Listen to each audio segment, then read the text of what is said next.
안녕하세요. 2025년의 마지막과 2026년을 시작하는 이번 주에 우리는 예레미야 50장과 요한복음 6장의 말씀을 함께 묵상해 보고자 합니다.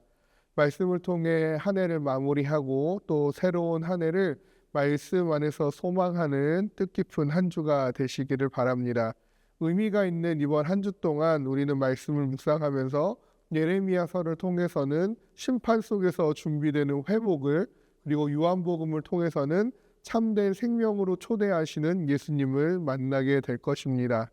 하나님은 죄를 심판하시지만 그 심판 안에서 돌아올 길을 여시는 분이십니다. 또 예수님은 우리의 영혼을 영원히 살게 하는 생명이 떡이 되셨음을 확인해 봅니다. 이러한 주제들을 붙잡고 함께 묵상해 나가 보겠습니다. 월요일입니다. 예레미야 50장은 바벨론의 몰락과 이스라엘의 회복을 예언하는 말씀입니다. 바벨론은 하나님께서 심판 도구로 사용하신 나라였지만 그 교만과 잔혹함 때문에 하나님 역시 그들을 심판하겠다 하십니다.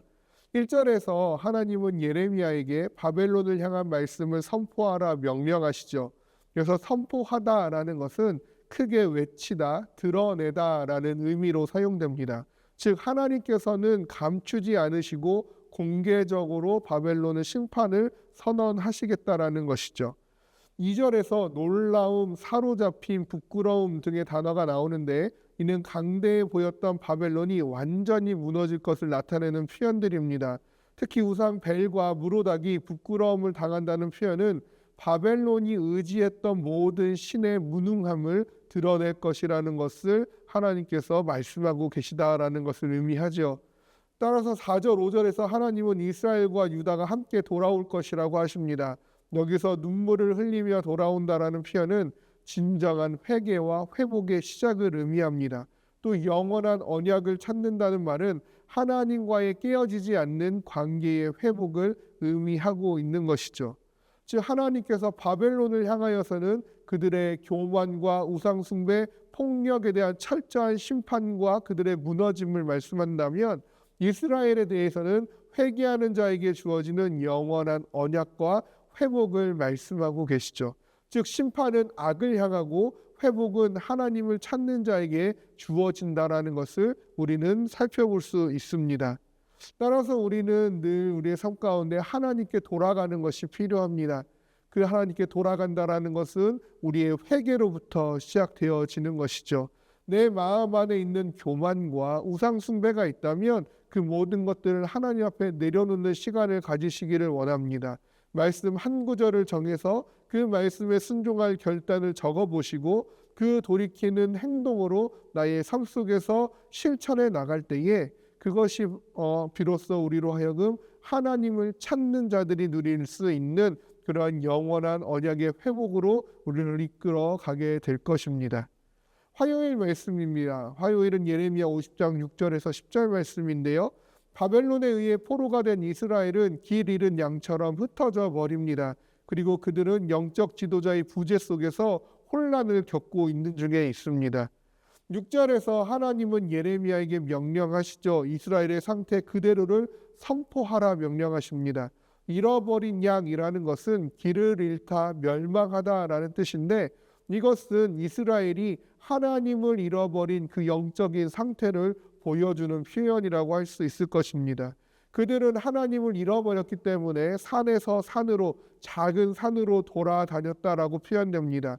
이는 우상을 찾아 헤매던 영적 방황을 표현하는 것으로 쉴 곳을 잊었다라는 말과 함께 하나님을 떠난 자는 결국 평안을 잃게 됨을 말씀하고 있는 것이죠. 하나님은 8절에서 다시 한번 명령하시는데요. 바벨론 가운데서 도피하라라고 말씀하십니다. 도피하라라는 것은 급히 도망가다라는 뜻으로 죄와 심판으로부터 즉각적으로 돌아오라는 강한 명령이라고 할 수 있겠습니다. 하나님은 이스라엘을 버려진 양이 아니라 다시 찾아야 될 소중한 양으로 보고 계십니다. 따라서 산에서 산으로, 작은 산으로 방황하던 이스라엘을 하나님께서 버리지 아니하시고 포기하지 아니하시고 다시 한번 그들에게 그 죄악으로부터 속히 떠나 나에게 돌아올 것을 명령하고 계시는 것이죠. 오늘 나의 삶에서도 하나님이 아닌 다른 것들을 찾아 헤매는 것이 있지는 않은지 그런 습관들을 우리가 한번 발견해내고, 그런 습관들이 내 삶에서 발견되었다면 즉각적으로 그 모든 습관들을 버려낼 수 있는 우리가 되기를 원합니다. 이것은 나의 힘으로 할 수 없기에 늘 말씀을 가까이 하시고, 그 하나님의 말씀을 가까이 함으로 죄로부터 즉시 돌아오는, 우리가 유혹을 느낄 때마다 하나님께 기도하며 주의 말씀을 상기함으로 죄의 길에서 나를 돌이키게 하여 달라는 그러한 간절한 간구가 우리의 입술 가운데 있기를 소원합니다. 수요일은요, 예레미야 50장 11절에서 16절까지의 말씀입니다. 바벨론은 하나님이 사용하신 심판의 도구였으나 그 과정에서 잔혹함과 교만을 드러냈기 때문에 하나님은 바벨론을 심판하겠다라고 다시 한번 선포하시는 내용이지요. 11절에서 바벨론이 기뻐하며 즐거워했다는 표현은 하나님의 백성을 짓밟으면서 잔인하게 조롱했다라는 뜻입니다. 하나님은 바벨론의 이 오만함을 기억하시고 보응하십니다. 바벨론은 결국 그래서 사막처럼 황무지가 될 것입니다. 황무지는 완전한 파괴, 다시는 회복되지 않는 상태를 의미합니다. 여호와께 보복을 받게 될 거라는 것은 감정적인 그런 것이 아니라 하나님의 정의와 하나님의 공의의 집행을 바벨론이 받게 되어질 것이라는 것이죠. 결국 악의 심판받게 되어져 있습니다. 바벨론의 심판과 이스라엘의 심판의 가장 큰 차이점이 있다면, 바벨론의 심판은 다시는 회복되지 않는 상태의 심판이라는 것이고, 이스라엘의 심판은 돌이켰을 때에 하나님께서 다시 받아주는, 하나님께 돌이키게 하기 위한 그러한 경고적인 심판이라는 것에 큰 차이가 있는 것이죠. 악이 잘 된다고 부러워할 것이 아닙니다. 악에 대한 심판이 지연될 수는 있겠으나 반드시 정의와 공의 가운데 갚으시는 하나님께서 그 악을 영원히 심판하시기 때문에 그러합니다. 따라서 우리의 삶에서도 작은 불의를 허용하지 않는 것이 중요합니다. 언제나 정직함을 선택할 수 있기를, 그리고 즉시 보복하기보다는 기도하며 악을 심판하시는 하나님께 그것을 내어 맡길 수 있는 지혜로움이 우리 가운데 필요할 것입니다. 우리의 삶 가운데 하나님의 정의와 공의가 조금씩 더욱더 드러나지는 거룩함의 자리에 매일같이 서는 우리가 되기를 주님의 이름으로 소망합니다. 목요일에는요, 요한복음으로 성경 본문을 바꿔 보겠습니다. 요한복음 6장 34절에서 40절 말씀인데요. 예수님은 오병이어 사건 이후에 사람들이 육신의 떡을 기대하며 몰려들었습니다. 그러나 예수님은 그들에게 자신이 주려고 하는 것은 육신적인 그러한 양식이 아닌 영원한 생명임을 설명하고 계시는 것을 보게 되어집니다. 예수님은 자기 자신에 대하여 나는 생명의 떡이다 라고 소개합니다. 여기서 떡은 단순한 음식이 아니라 생존을 위한 필수 요소, 즉 영적인 생명을 의미하는 것이죠. 내 뜻이 아니라 아버지의 뜻을 행하려 함이라 말씀하면서 하나님의 구원 사역 완성을 위해 오셨다라는 것을 말씀하고 계십니다. 결국 그 생명의 떡이신 예수 그리스도를 받아들이는 자, 그 예수님의 구원 사역을 믿고 동참하는 자에게는 영생이 얻게 되어질 것이고, 마지막 날에 예수님께서 그를 영화롭게 하여 주실 줄로 믿습니다.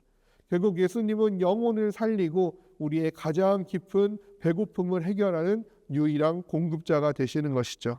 오늘 나에게 주어지는 생명의 떡은 무엇인지 말씀 한 절 한 절을 깊이 묵상하시면서 되새김하는 오늘 하루가 되기를 원합니다. 또한 예수님께 나의 모든 것들을 의존하며 나의 필요를 채우시는 예수님께 나의 모든 것들을 간구할 수 있는 우리가 되어지기를 원하고, 그 생명의 떡이신 예수님을 다른 이들에게도 나누어 줄 수 있는 복된 인생이 되어진 우리가 되기를 원합니다. 마지막 금요일인데요. 금요일은 요한복음 6장 41절에서 51절 말씀입니다. 유대인들은 예수님의 기적을 보았지만 그분을 하늘에서 내려온 생명의 떡으로 받아들이지 못했습니다. 유대인들은 오히려 저 사람은 요셉의 아들이 아닌가라고 수군거리죠. 그들의 수군거림은 믿음 없는 불평, 마음의 완고함을 나타냅니다. 예수님은 그들에 대하여 아버지께서 이끌지 않으면 아무도 내게 올 수 없다라고 말씀하시죠. 즉 믿음은 하나님의 은혜로 주어지는 것이고, 하나님의 은혜로 우리의 마음이 열릴 때에 우리에게 주어지는 하나님의 선물이 되어지는 것입니다. 결국 예수님은 하늘에서 내려온 살아있는 떡이시며 그 예수님의 살은 세상의 생명을 위한 것이고 그 예수님의 살과 피는 우리의 죄를 위한 대속의 희생 제물이 되어지는 것이죠. 결국 우리는 예수님을 어떠한 단순한 도덕적인 윤리적인 모범적인 스승으로 이해할 것이 아니라 생명을 주시는 구주로 믿고 받아들일 때 그때 비로소 우리에게 영생이 주어지는 것이고 그 영생의 기쁨이 날마다 우리와 함께하는 줄로 믿습니다. 오늘 우리의 입술에 있는 모든 수군거림을 멈추기를 원합니다. 예수님이 과연 하실 수 있을까? 아니면 다른 세상의 방법이 있지 아니할까? 어떠한 불평과 세상의 방법이 떠오를 때마다 그 나의 입술의 수군거림을 멈추고 모든 것을 더하여 주실 수 있는 모든 것을 은혜로 더하여 주시는 그 주님 앞에 간구하며 기도하는 오늘 하루가 되기를 원하며 그 예수님의 생명을 소유한 기쁨과 감격을 늘 누리는 하루요 또 그것을 나누기에 부족함이 없는 우리의 복된 입술의 고백들이 되어지기를 원합니다. 이번 한 주 말씀을 통해 분명한 사실을 다시 확인해 볼 수 있는 것은 하나님은 죄를 심판하시지만 하나님께 돌아오는 자에게는 영원한 언약과 회복 그 생명을 허락하여 주신다라는 것이죠. 예수님은 우리에게 영원히 목마르지 아니하는 영원히 배고프지 아니할 생명의 떡이 되어 주셨습니다. 예수님은 심판에서 우리를 건지셨고 생명으로 우리를 인도하여 주셨습니다. 그 예수 그리스도를 의지함으로 그 말씀을 날마다 붙들고 살아가는 귀한 한 주간이 되어지기를 25년의 마지막이요 26년의 첫날이 되어지기를 주님의 이름으로 소망합니다.